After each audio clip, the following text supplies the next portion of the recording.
ఈ జనాలందరూ ఏ గ్రహాల నుంచి ఊడిపడ్డారు స్వామి? హరిహర వీరమల్లు వాయిదా పడిందని అందరికీ పబ్లిక్ గా అనౌన్స్ చేశారు. కానీ కొంతమంది జనాలు సినిమా రివ్యూస్ ఇస్తున్నారు. అసలు నేను ఈ రోజు చూసాను, చాలా కామెడీగా అనిపించింది. కొంతమంది అయితే అరిసేస్తున్నారు థియేటర్ దగ్గర హరిహర వీరమల్లు గురించి బ్యాక్గ్రౌండ్ వాయిస్ మార్చి. అద్భుతం భయ్యా. అసలు ఇలా ఫేక్ న్యూస్ ని స్ప్రెడ్ చేస్తున్నారని ఇప్పుడు జనాలకు బాగా అర్థమై ఉంటది ఇలాంటి వీడియోస్ చూసిన తర్వాత.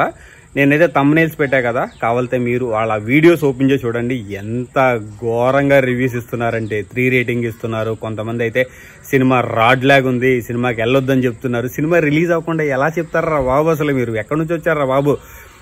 ఇలాంటి ఫేక్ న్యూస్ ని స్ప్రెడ్ చేయడం వల్లే సినిమాలు చచ్చిపోతున్నాయి. సినిమాలు రిలీజ్ అవ్వకముందలే సినిమాల గురించి బ్యాడ్ న్యూస్ ని స్ప్రెడ్ చేసి ఆల్రెడీ హరిహర వీరమల్లుకి ఏదో ఒక విధంగా అడ్డంకులు వస్తున్నాయి. ఇలాంటి వాళ్ళ వల్ల ఇంకా అడ్డంకులు పెరుగుతున్నాయి.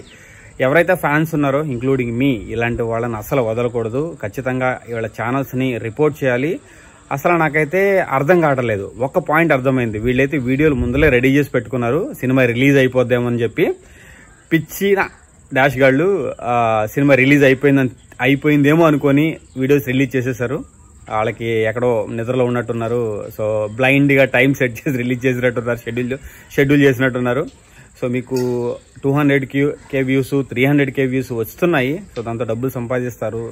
కానీ అన్యాయంగా సంపాదించే రూపాయి అది ఖచ్చితంగా ఏదో విధంగా దబ్బేస్తుంది. సో మీరు ఇలా చేయడం కరెక్ట్ కాదు. ఈ వీడియోస్ నేను ఈ రోజే చూసా, లేదంటే ఆ రోజే మీకు ఖచ్చితంగా కౌంటర్ అటాక్ వీడియోతో చేసేవాడిని.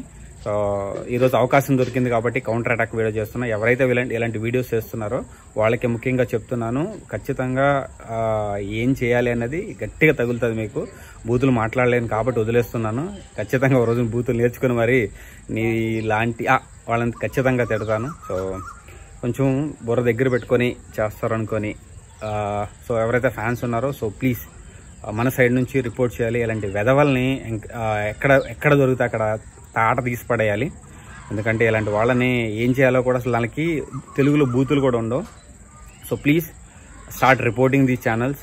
ఖచ్చితంగా ఇలాంటి వాళ్ళని ఎంకరేజ్ చేయడం వల్ల సినిమా నాశనం అయిపోతుంది. ఇలాంటి వెధవల్ని ఎంకరేజ్ చేయడం వల్ల నాకైతే నిజంగా చాలా కామెడీ అనిపించింది భయ్య.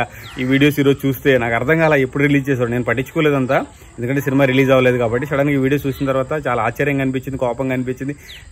దగ్గర చెప్పుంటే నా స్వామి రాగా ఎందుకులేండి, కొన్ని మాట్లాడకూడదు. సో ప్రస్తుతానికైతే ప్లీజ్ ఇలాంటి వాళ్ళని ఎంకరేజ్ చేయొద్దు. ఇలాంటి వాటిని చూసి సినిమా మీద నెగిటివ్ ఒపీనియన్ తెచ్చుకోవద్దు. సో అదే మీతో చెప్పాలని మీ ముందుకు వచ్చాను. సో మీతో చెప్పేశాను. జై Hind, Srini signing off. Thank you.